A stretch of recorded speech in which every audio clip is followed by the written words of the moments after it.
Welcome everyone. If you've just joined, this is the Garden Trends webinar, and we are really looking forward to sharing the insights we've gained through Houzz data, professionals on Houzz and user activity on Houzz, and also from recent industry events, specifically Chelsea Flower Show and Clerkenwell Design Week. So to introduce ourselves, I'm Anna Coburn. I'm the Senior Manager for Europe here at Houzz, and I'm going to be chatting today with Amanda Pollard from the editorial team, all about garden trends. So hello, Amanda.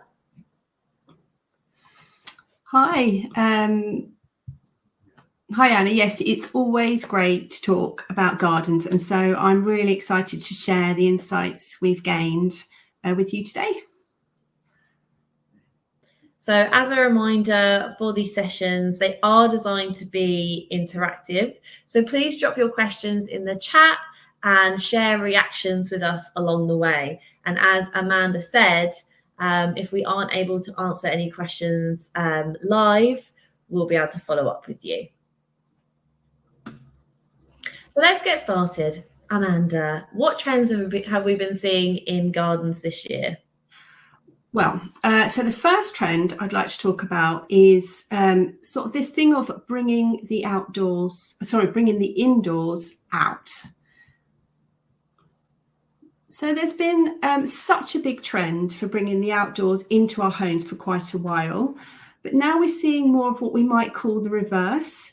So the inside is coming outdoors.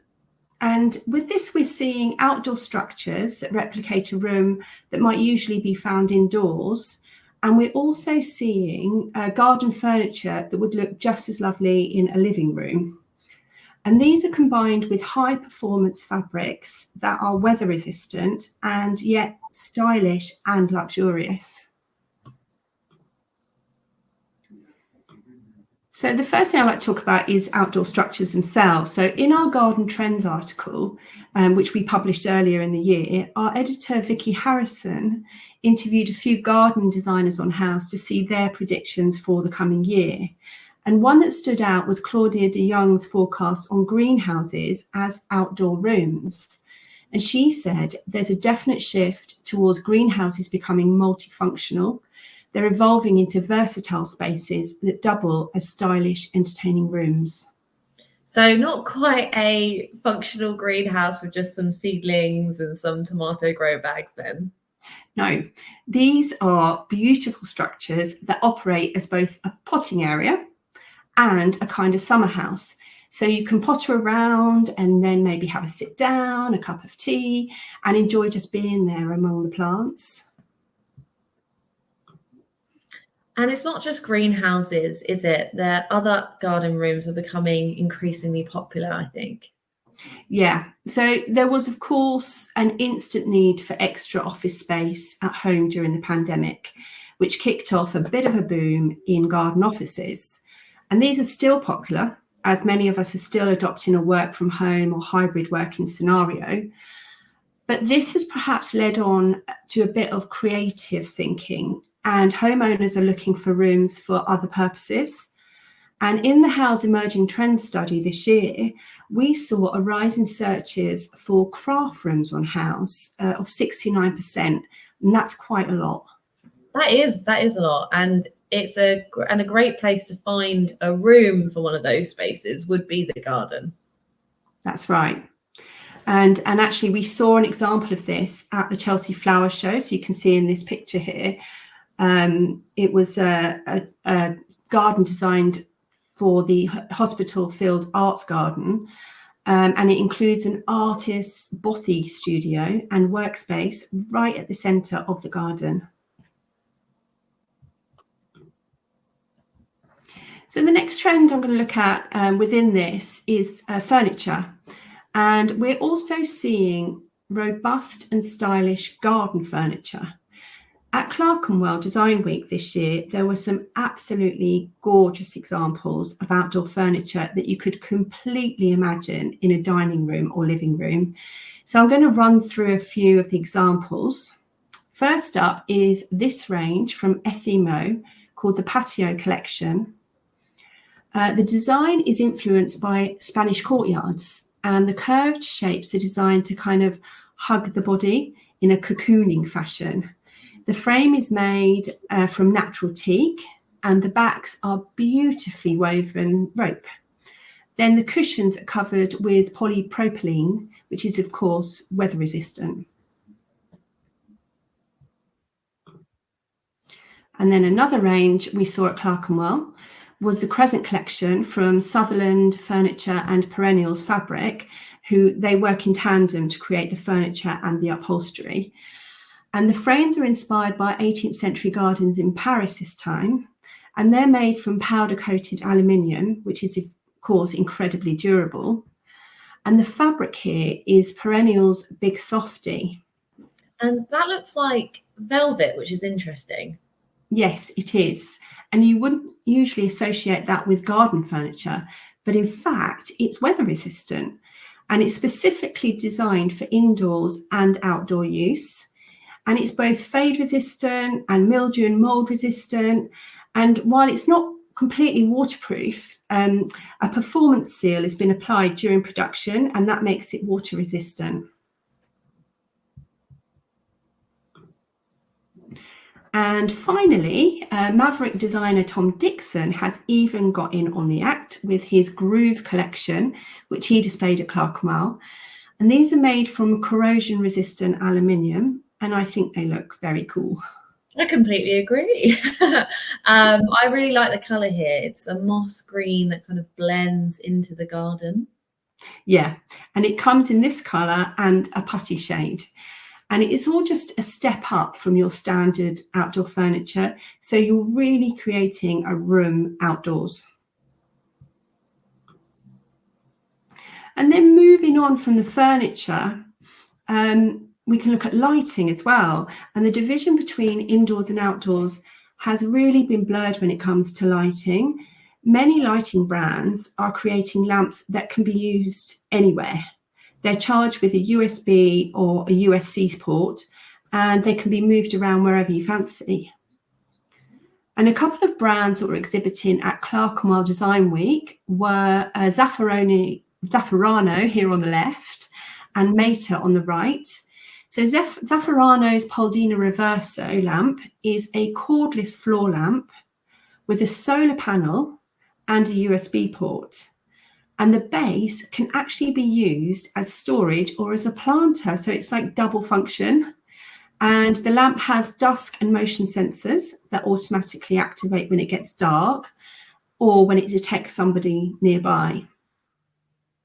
And then on the right, Mater's Terra portable lamp is made from coffee waste. And it's dimmable in 3 steps, and it can stay charged for 10 hours. So that's a long time. Yeah, I think that looks really, really cool as well. Yeah, it just changes your whole attitude to sort of designing lighting outside, I think. Mm-hmm. So before we move on to the next trend, I think this is the perfect place to let you know how Houzz Pro tools can help you source, specify, and communicate your vision when it comes to garden furniture and accessories. So Anna, would you do the honours and explain how the mood board selection tool and clipper tools work, please? Yeah, I'll give a brief overview. So there are 3 tools that work in tandem with each other to make sourcing and specifying so much easier for designers and their clients. And it isn't just for interior designers at all. This can work just as effectively for garden designers. So starting with the Houzz Pro Clipper, this is a tool that allows you to clip any product that you find online and you save it to your product library. It will bring in all the information about that product, which is really handy, like the URL, the price, the specifications, the dimensions, materials, and you can build up a bank of products that you use frequently in different projects or add new ones when you need to.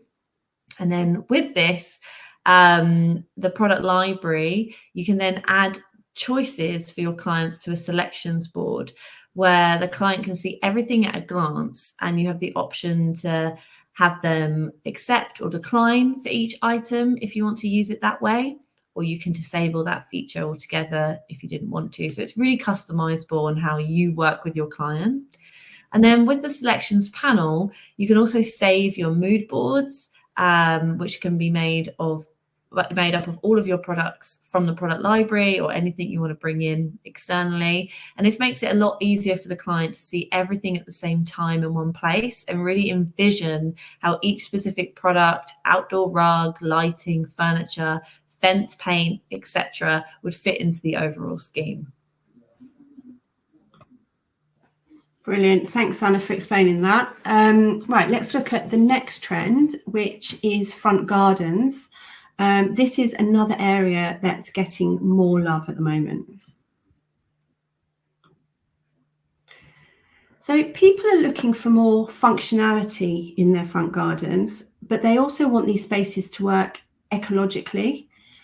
And I think it's to do with the electric car market in a way, which is slowly growing. And with this, homeowners want somewhere to fit an electric charger. So this could explain why front gardens are getting more attention. And in the Garden Trends article that I previously mentioned, garden designer on Houzz Jane Ashley said that when front gardens are redesigned, the installation of electric charging is becoming the norm, provided there's enough space for a car. So electric charging is pushing more people to want to create a parking space when previously they were quite happy to park on the road.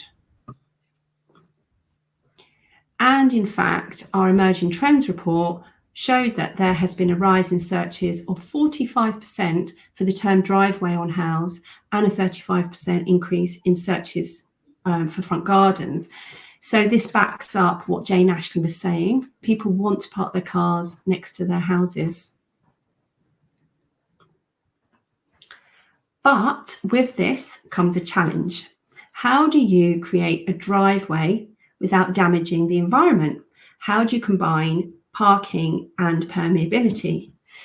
And the RHS chief horticulturalist said the same, that finding a way to include both parking and planting is the challenge that many designers are facing.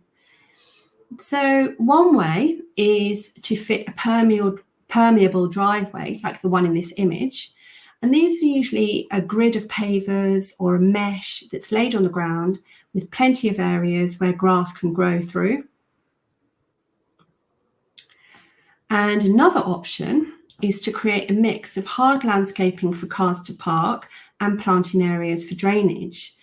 And in fact, this front garden was written about on Houzz, and it's designed by Simon Orchard. And the garden is in a conservation area where it's stipulated that front gardens must have 50% planting. So there's a half and half mix of flower beds and hard landscaping.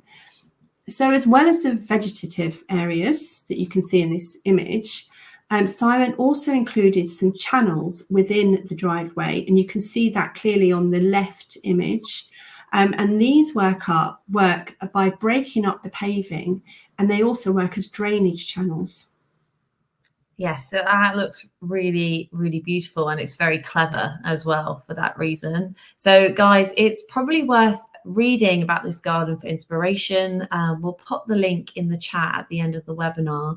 And if you're watching it on record, you can do a search for Simon Orchard in our story section, or for the article title, which is "A Dull Driveway is Totally Transformed," and the article should come up.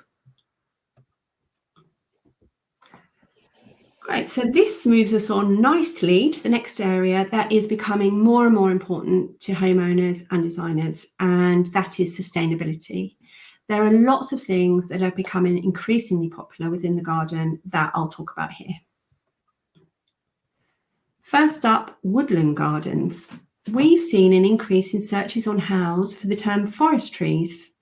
And I think where garden designers were already on board with the importance of trees in a garden, I think homeowners are realising the benefits now.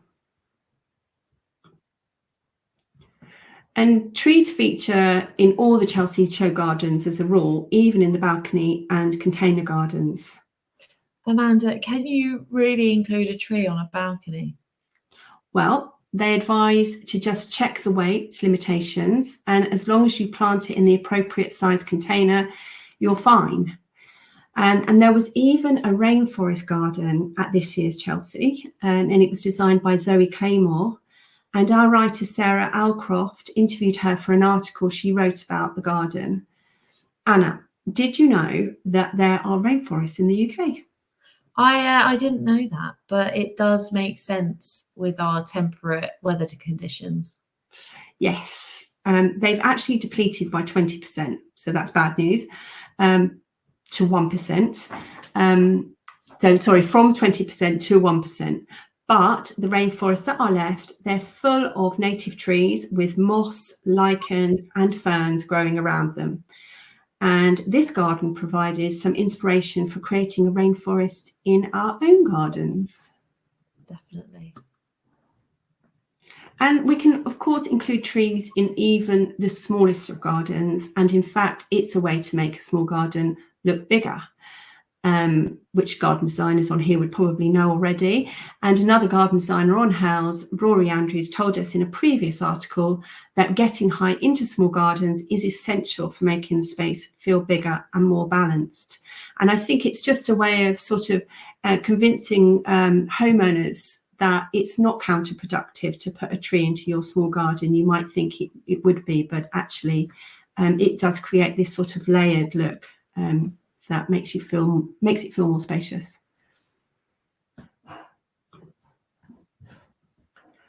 Another sustainable trend is what we call sponge gardens, and it goes back to those permeable front gardens we were talking about earlier. Climate change means we might be seeing more changeable weather in the UK, such as dry summers followed by heavy rain.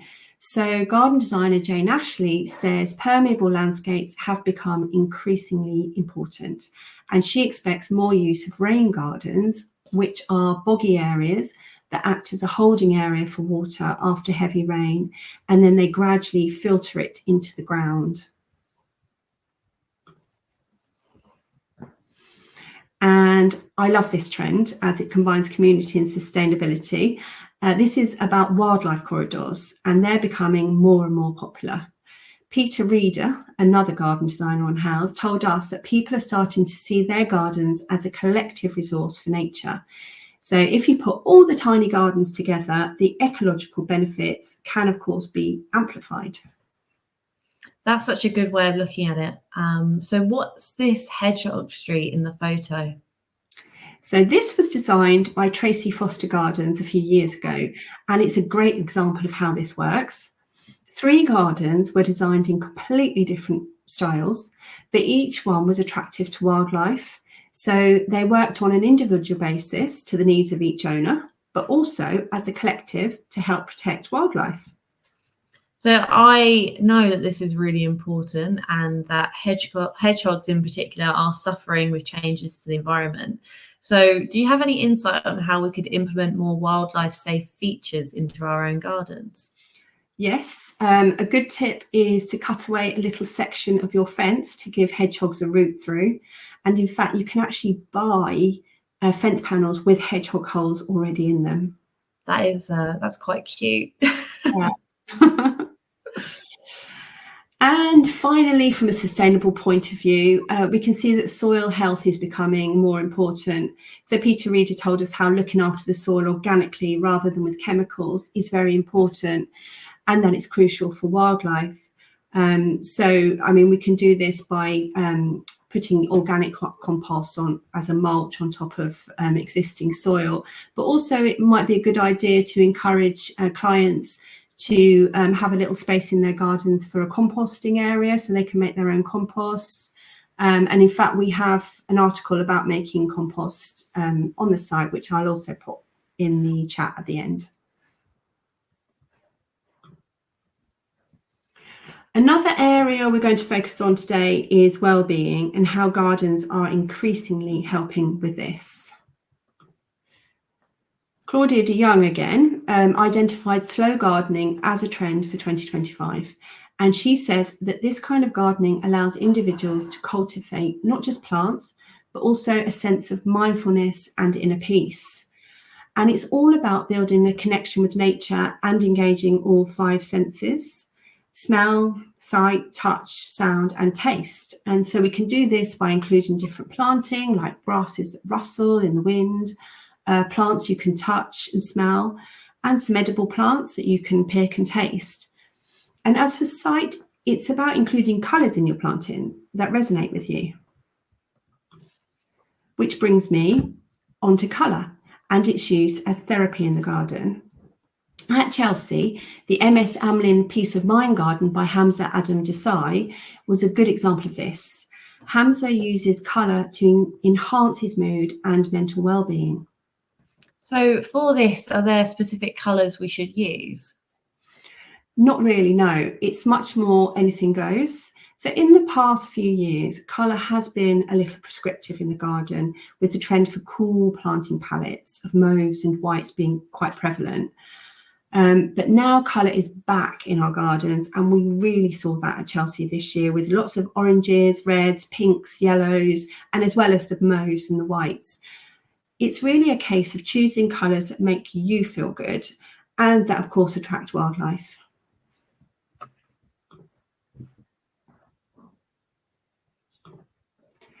And another trend we're seeing both inside and outside the house is designing for neurodiversity. We recently published an article on Houzz about this topic within the home, and it was really popular with readers.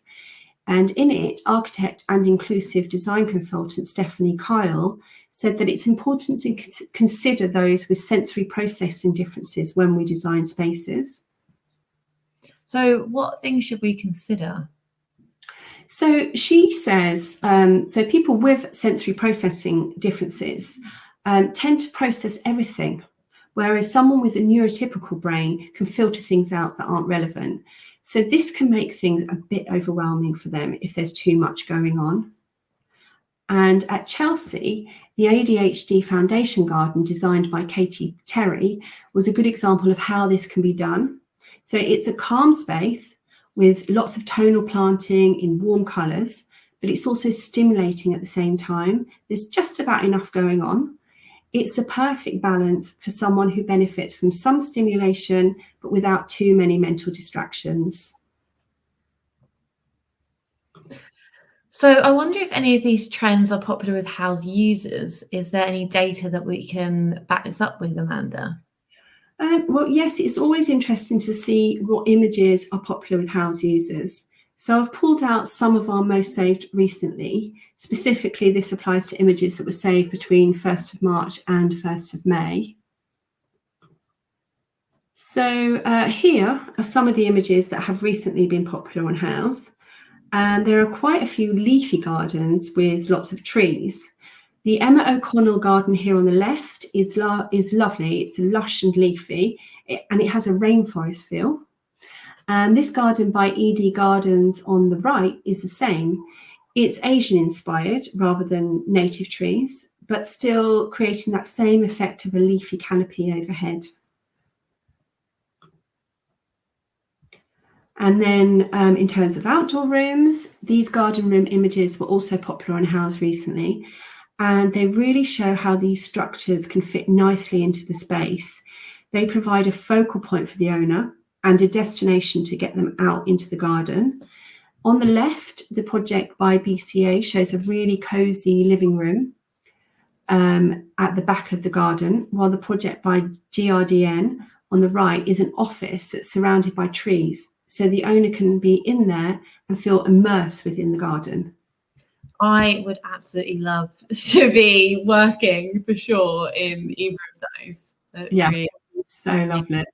So lovely.